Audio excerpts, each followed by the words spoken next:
Berfirmanlah Tuhan kepada Musa, pada hari yang pertama dari bulan yang pertama, haruslah engkau mendirikan kemah suci, yakni kemah pertemuan itu.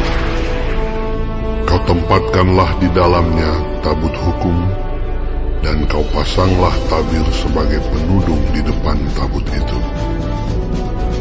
Kau bawalah ke dalamnya meja, dan taruhlah di atasnya perkakas menurut susunannya. Kau bawalah ke dalamnya kandil, dan kau pasang lampu-lampunya di atasnya. Kau taruhlah mezbah emas untuk membakar ukupan di depan tabut hukum. Kau gantungkanlah tirai pintu kemah suci. Kau taruhlah mezbah korban bakaran di depan pintu kemah suci, yakni kemah pertemuan itu. Kau taruhlah bejana pembasuhan di antara kemah pertemuan dan mezbah itu. Lalu kau taruhlah air ke dalamnya. Haruslah kau buat pelataran keliling, dan kau gantungkanlah tirai pintu gerbang pelataran itu. Kemudian kau ambillah minyak urapan, dan kau urapilah kemah suci dengan segala yang ada di dalamnya. Demikianlah harus engkau menguduskannya dengan segala perabotannya, sehingga menjadi kudus. Juga kau urapilah mezbah korban bakaran itu dengan segala perkakasnya. Demikianlah engkau harus menguduskan mezbah itu, sehingga mezbah itu maha kudus. Juga kau urapilah bejana pembasuhan itu dengan alasnya, dan demikianlah engkau harus menguduskannya. Kemudian kau suruhlah Harun dan anak-anaknya datang ke pintu kemah pertemuan, dan kau basuhlah mereka dengan air. Kau kenakanlah pakaian yang kudus kepada Harun. Kau rapi, dan kau kuduskanlah dia, supaya ia memegang jabatan imam bagiku. Juga anak-anaknya kau suruhlah mendekat, dan kau kenakanlah kemeja kepada mereka. Urapilah mereka, seperti engkau mengurapi ayah mereka, supaya mereka memegang jabatan imam bagiku.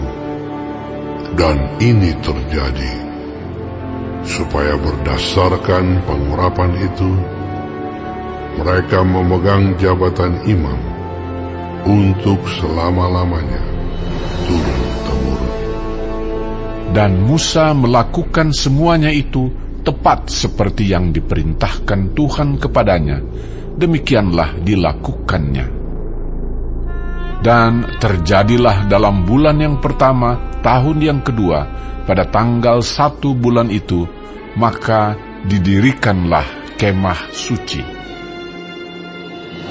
Musa mendirikan kemah suci itu, dipasangnyalah alas-alasnya, ditaruhnya papan-papannya, dipasangnya kayu-kayu lintangnya, dan didirikannya tiang-tiangnya. Dikembangkannyalah atap kemah yang menudungi kemah suci, dan diletakkannya tudung kemah di atasnya, seperti yang diperintahkan Tuhan kepada Musa. Diambilnyalah loh hukum Allah, dan ditaruhnya ke dalam tabut. Dikenakannyalah kayu pengusung pada tabut itu, dan diletakkannya tutup pendamaian di atas tabut itu. Dibawanyalah tabut itu ke dalam kemah suci, digantungkannyalah tabir penudung, dan dipasangnya sebagai penudung di depan tabut hukum Allah, seperti yang diperintahkan Tuhan kepada Musa. Ditaruhnyalah meja di dalam kemah pertemuan pada sisi kemah suci sebelah utara, di depan tabir itu. Diletakkannyalah di atasnya roti sajian menurut susunannya di hadapan Tuhan seperti yang diperintahkan Tuhan kepada Musa. Ditempatkannya kandil di dalam kemah pertemuan berhadapan dengan meja itu pada sisi kemah suci sebelah selatan. Dipasangnyalah lampu-lampu di atasnya di hadapan Tuhan, seperti yang diperintahkan Tuhan kepada Musa. Ditempatkannya mezbah emas di dalam kemah pertemuan di depan tabir itu. Dibakarnyalah di atasnya ukupan dari wangi-wangian seperti yang diperintahkan Tuhan kepada Musa. Digantungkannyalah tirai pintu kemah suci. Mezbah korban bakaran ditempatkannyalah di depan pintu kemah suci, yakni kemah pertemuan itu, dan dipersembahkannyalah di atasnya korban bakaran dan korban sajian, seperti yang diperintahkan Tuhan kepada Musa.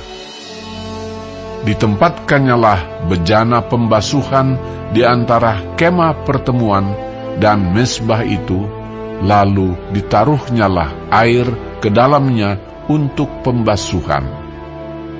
Musa dan Harun serta anak-anaknya membasuh tangan dan kaki mereka dengan air dari dalamnya.